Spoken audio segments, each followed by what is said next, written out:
It's a big night tonight on ABC. It's a major event involving time changes for two of our shows so important to the late night schedule. Starting tonight, Nightline is moving an hour later to 12:35, and our friend Jimmy Kimmel is moving an hour earlier to 11:35. Nightline anchor Cynthia McFadden is with us now with a sneak peek of an interview that you did with three of the hottest stars on the planet. Yeah, you would have liked this one, Lara. I would have. That's right. We're going to have the same great reporting on Nightline, same great storytelling. It's just an hour later. And it all starts tonight with a look at a shocking cocktail of a movie, Quentin Tarantino's Django Unchained. Part epic, part revenge fantasy, part romance, and part Western. It's all about slavery. Well, I sat down for the only joint interview with the controversial director and two of his stars, Leonardo DiCaprio and Jamie Foxx.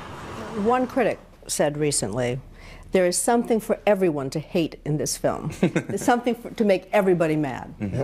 I don't think that you do a film like this with Quentin Tarantino and not expect that. I think that's what you sign up for.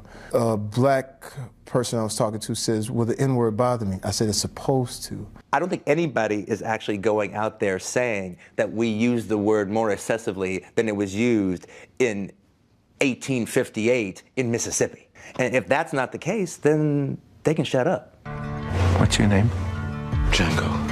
Then you're exactly the one I'm looking for. Foxx plays a freed slave on a blood-soaked mission to free his wife. In Tarantino's hands, the material is explosive, loaded with violence. This was one of the most narcissistic, self-indulgent, racist, most despicable characters I've ever read in my entire life. DiCaprio plays the truly despicable Calvin Candide. We got us a fight going on that's a good bit of fun.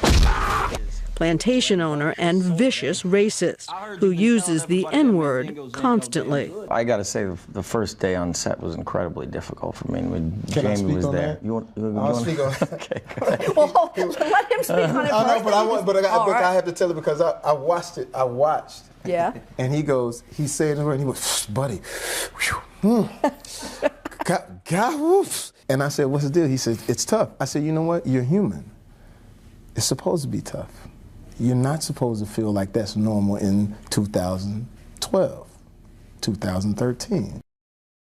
So far, the controversy has only fueled ticket sales. Django Unchained has surpassed the $100 million mark and is on target to become Tarantino's highest-grossing film to date. You can see the rest of my interview tonight at Nightline's new time following Jimmy Kimmel. All right, 12:35 tonight. We will not miss it. And you said the movie is fantastic, It's right? really fascinating. All right, great. And then, of course, Jimmy Kimmel has been hard at work getting ready for his new time slot an hour earlier. ABC's Nick Watt went behind the scenes for a look at the big countdown.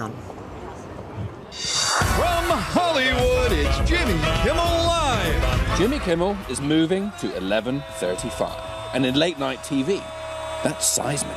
People tend to go to sleep at midnight. That's for some reason a magic number. And symbolically, it means a lot because that's when Steve Allen was on. That's when Jack Parr was on. That's when Johnny Carson was on. Wow, look at you. You're a real film director now, huh? Kimmel's been doing this 10 years. He's now ready. There were times when I hoped the show would be canceled, you know. Why? Because it was brutal. I mean, it's a lot easier now than it was. The celebrities know who I am. That's a big part of it. I mean, there were times where I'd sit there and interview a guest and I'd have a difficult time getting their attention. Now nearly everyone knows who he is.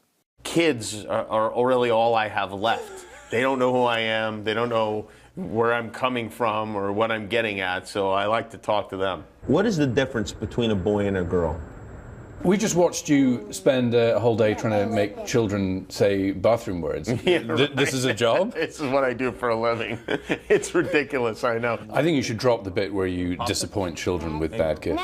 Oh, you do? Oh, you don't like that? What happened to you as a child that strikes a nerve? Was there something you want to talk to me about? I'm interviewing you, right? Okay. So he's not afraid of the uncomfortable question. Any other tips for late night success? If somebody is bad, if they're not funny, if they're droning on, I take it upon myself to liven the interview up, and then I'll just start interviewing myself. Any other tips you can give us? Let's see. Be self-centered, that's number one. Just having a belief in yourself that I think I got from the radio, because when you're on the radio, there's no response whatsoever. So you just go on and assume you're doing great. So who are the guests in the new time slot? Jennifer Aniston in No Doubt the First Night, Ryan Gosling, Mindy Kaling, 2 of the Kardashians. Ideal guest. Steve Martin is somebody I love. Has he never come on? Never been on the show. Bill Murray is somebody that I love that's never been on the show. I guess I'm glad that there are still as many people as we've had on the show in 10 years. There are a lot of people that I still would like to talk to. For Good Morning America, Nick Watt, ABC News, Los Angeles. Looking so forward to that, and it all starts tonight. Jimmy Kimmel Live an hour earlier, 11:35, and Nightline right after that. You got it? We got it.